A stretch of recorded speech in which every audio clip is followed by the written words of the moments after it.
پاکستان ہماری پہچان، پاکستان ہماری جان۔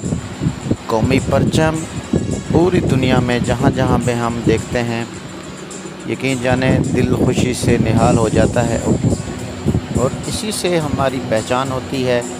پاکستانی پرچم تھامے ہوئے جہاں پہ بھی، صحرا میں، دریا میں، پوری دنیا میں، اس سے ہماری شناخت ہوتی ہے۔ یہ سبز ہلالی پرچم، اس کے بارے میں آج معلومات اکٹھی کی گئی ہیں، تو آج میں شیئر کروں گا۔ پاکستانی پرچم کو 11 اگست 1947 کو امیر الدین کدوانی نے ڈیزائن کیا۔